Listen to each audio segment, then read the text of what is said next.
So Leviathan wants to keep Shepard there as a slave. Like, he's like, I'm pretty much gonna keep you hostage. I'm not gonna let you go. But Shepard convinces the Leviathan that the Reapers pretty much know now that where the Leviathan is. So he's like, why even hide anymore? Why not do something about it? Because your location is given away. Your existence is given away. The Reapers know that you still exist. So why even hide? Why not fight instead? So that's what the Leviathan does. It lets Shepard go and takes down a Reaper like that with one pulse. So it pretty much shows that the Leviathans could take down the Reapers, but I think they don't actually like do anything about it. Like, the Leviathans don't actually join the war because there aren't that many. I don't think there are that many. I think we saw 3. I don't know how many there are in total, but I don't think there are that many left. If there had been many Leviathans left, I think they probably would have joined the war. But I don't think there were that many. So they're like, okay, we'll fight, but we're not leaving, kind of thing. So when the Reaper enters the planet, they just take it out. One thing that really interested me was the connection with the Rachni. We were made to believe that the Rachni had been indoctrinated by Reapers, and that's why the Rachni Wars even started. The Rachni Queen says in Mass Effect 1 and in Mass Effect 2 that they weren't themselves, that they were being controlled. But in Leviathan, in the DLC, it was speculated by Anne Bryson that the Rachni had actually been controlled not by the Reapers, but by Leviathan, the Leviathans. That it was her theory that the Leviathans were trying to create an army to go against the Reapers, and that completely fascinated me. I really, really wish that they had gone more into that, or maybe confirmed it, because none of it was confirmation. It was just a theory. So it's a possibility that the Reapers probably were the ones that were indoctrinating the Rachni, but I love the idea of the Leviathans that had been controlling the Rachni instead, as a means of fighting the Reapers. They just threw it out there. But yeah, I really hope that it's something that could be touched upon later on. I doubt it, but maybe. That would be really interesting just to know. So going back to the Catalyst, the reason why I think the Leviathan DLC goes well with the whole entirety of the game, and especially as well as the extended cut as a whole, is because it explains a lot about the Reapers, but it also explains a lot about the Catalyst. And it makes it not so, like, in your face. Like, all of a sudden this thing appears and you're just like, what the hell is that? Where did that even come from? It prepares you for it. The Leviathan prepares you for the Catalyst, and it adds to the feeling of, oh my god, here it is. It makes sense. At least it made sense to me. The logic of the Catalyst. At first I was like, the logic is flawed. This thing is stupid. This thing doesn't know what it's talking about. It's contradicting itself. But knowing the background, because it was all taken out of context. That's what what was the bad thing about not having Leviathan be in the original is that the Catalyst was kind of taken out of context in the original ending, where it's just like, what? What is this? Nobody knew what it was. Nobody knew where it came from. Nothing. It was just there. But now with the Leviathan, it makes sense, because the Leviathan created this AI to find a solution, and the only purpose of the AI, because it was an AI, it was a computer pretty much, was to find a solution to the problem, and the only solution that it found was to preserve. It was like a very perverted way of turning on the Leviathans, kind of like, oh my god. It really, really reminds me of like a genie, you know, like a genie lamp, where if you're not really, really specific with it, it'll grant your wish, but who knows how it'll grant it, you know, kind of like, oh, give me $1 million. And the genie's like, okay, you'll get $1 million, but the way that you get the $1 million is probably through the life insurance of your mother, or something like that, like something very, very perverted that way. And that's what happened with the catalyst. The Leviathan created this AI, and it said, find a solution, and this is the solution that it found. It was like, okay, yeah, we could preserve organic life, but we preserve the knowledge of it. We preserve the genetics of it. We don't preserve it as living. We preserve it as a whole, as a race, as a whole, kind of like their knowledge, and they're in their prime level, which is it's a very perverted way of finding a solution. If you see it that way, it's kind of like, oh man, it's I don't know. I really like it. I used to hate the catalyst, but now with all of this and just thinking about it, it really makes it this threat that was just let out into the world to find kind of like with good intentions to find a solution to destruction of organics, when it kind of since it is an AI, it has no emotions. It found the simplest, the most logical way of preserving life, which was merging the past knowledge, the genetics of an apex race or a prime race, or a race at its prime, and preserving them in this capsule, which was the Reaper. That's why the catalyst says that synthesis was or is the ultimate form of evolution, kind of thing, where that is what would kind of solve the problem when organics and synthetics would merge, because that's exactly what it's doing. That's exactly what the catalyst is doing. It's merging synthetics and organics, right? It's creating a Reaper, because a Reaper is a sentient ship.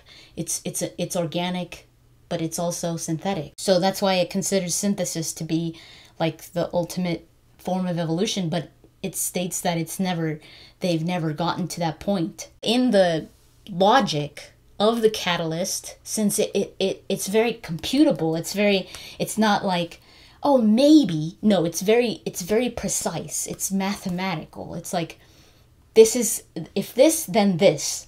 You know, it doesn't allow for any room for gray. It doesn't allow any room for ifs or possibilities. It's just, this is exactly what it is, and this is what needs to be done. Some people were asking the 3 choices, like control, synthesis, or destroy. Some people think that was always there, that those choices were always there, but the catalyst couldn't do the choice, or couldn't make the choice. But those choices weren't always there.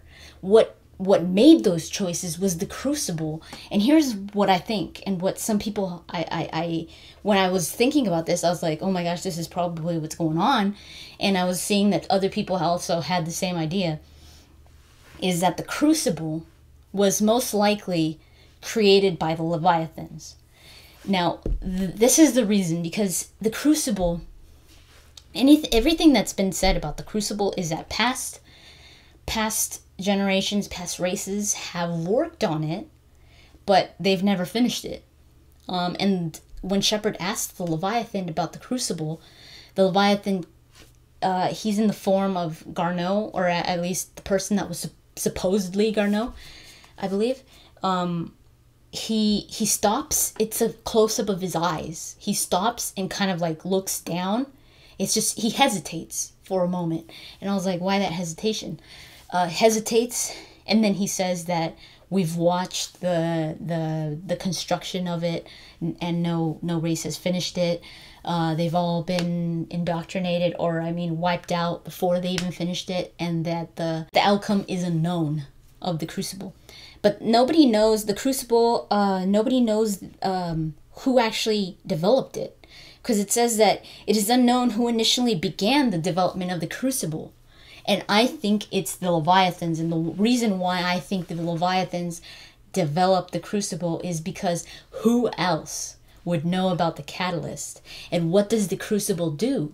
The Crucible changes the catalyst. The only way to change the catalyst, since it's an AI, it has its purpose. You've got to like reformat that catalyst to change it.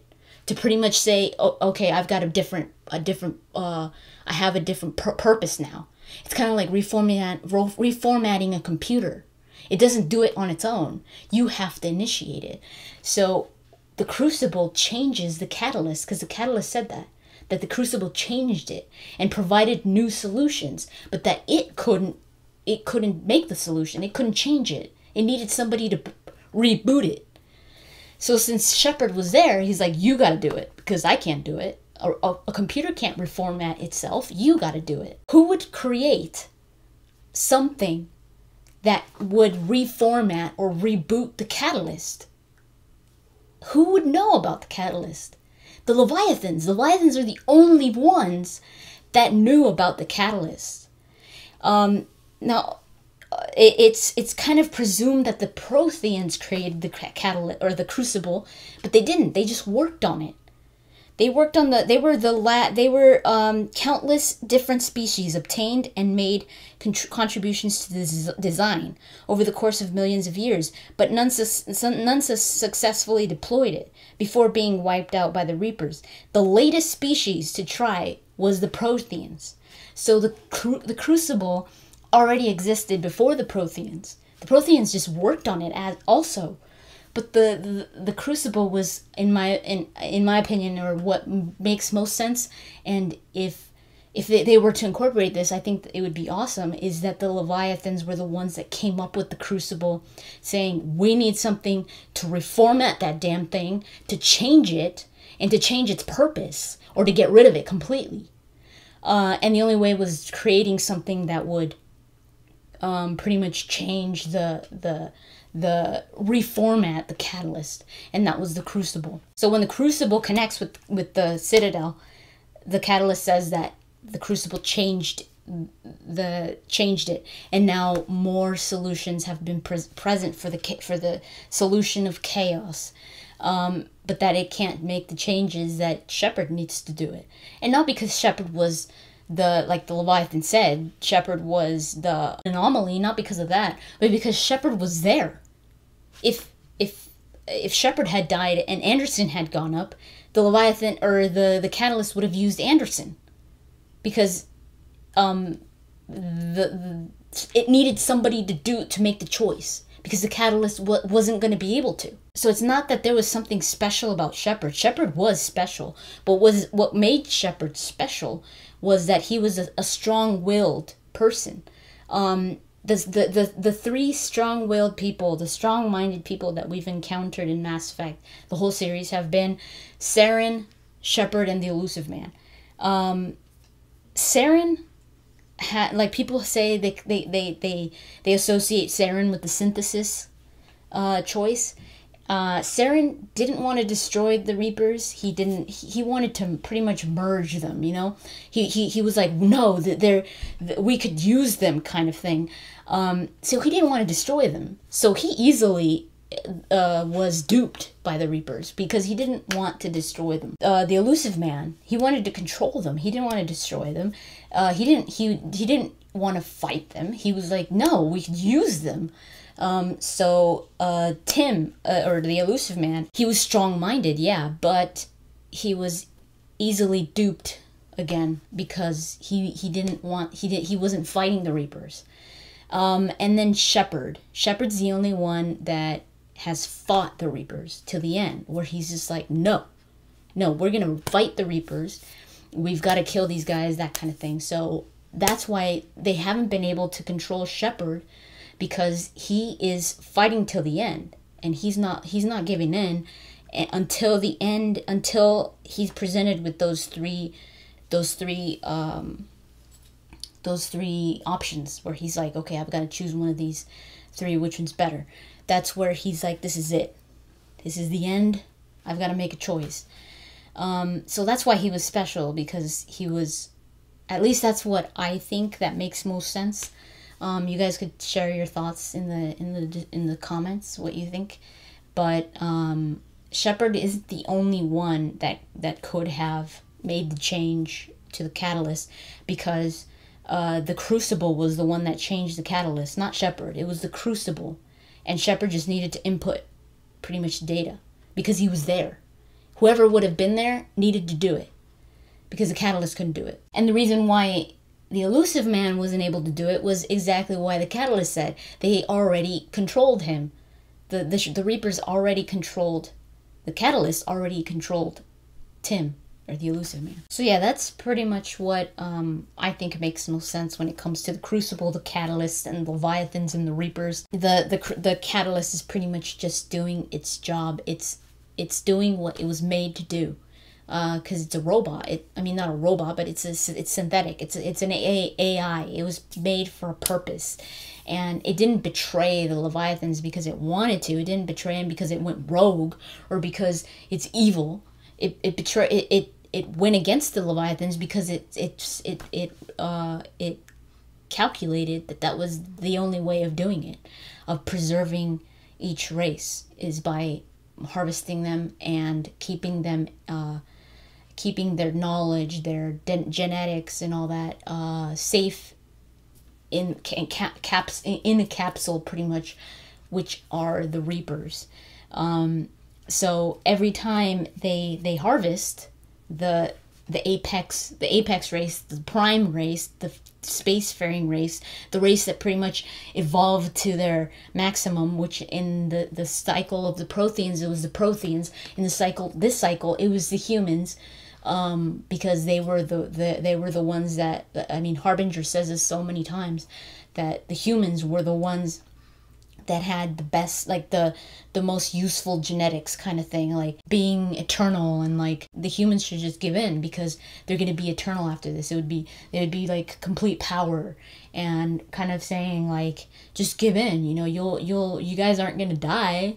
You're going to be preserved forever, and you're going to be preserved at your prime state. So that's why they leave all the other races to keep evolving, and reach their prime race. And once another race reaches their prime race, they get reaped, or they get harvested. So that's how the process goes when it comes to the catalyst solution before the Crucible docked onto the Citadel. This is just something that I think sounds cool. It's something that really makes me kind of, you know, be okay with the ending. When you encounter this catalyst after the Leviathan DLC, it's like, oh whoa, this is like, it's such a distorted solution, but it's the only way that this AI knows of fixing it. Like I said, I always think of the genie in the lamp. You got to be really precise in what you want in order to get the outcome that you want. Because if you're not, you're pretty much putting it in the hands of something that isn't going to think about you, isn't going to think about your feelings, isn't going to think about morally right or morally wrong. It's going to think about the easiest way of doing it, the most precise way, and the most practical way of doing it, and the most in a way that will preserve it pretty much forever. And a lot of people are say that Leviathan, the DLC, is pretty pointless, and they're like, it doesn't do anything. You know, you get some war assets, and you're like, oh yay, the Leviathans are gonna help us out, but they don't. Anyways, in the end, they're still like, it's still like, well, what the hell did they even do? What the hell was the point of Leviathan if you don't even get their help? But I think the point of Leviathan is not so much the war assets or to get the help of the Leviathans. It's more of explaining the depth of what's going on there. Explaining the catalyst, mostly explaining the logic of it, the way that this all ended up. The Charlie's eating a cookie.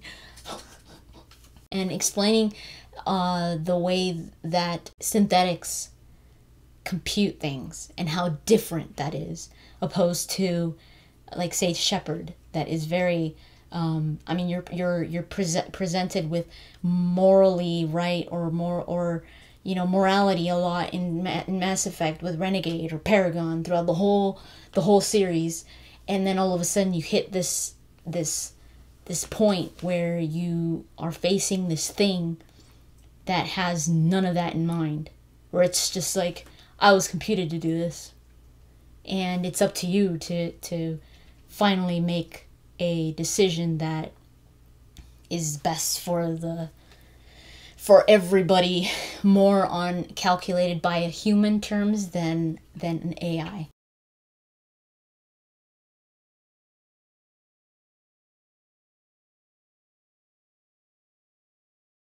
It really makes me want to go back and play Mass Effect now, with everything, with Leviathan plus the extended cut, and play it as it should have been played. So I don't think Leviathan is about getting another option, another ending, or getting more war assets, or something like that. It's not about that. I think it's more on a deeper level, explaining what happened there, what led to this. Like I said earlier, the Leviathans, I think there were very few of them to be able to even attack or to join the war. There was probably just those three. I mean, who knows how many there were?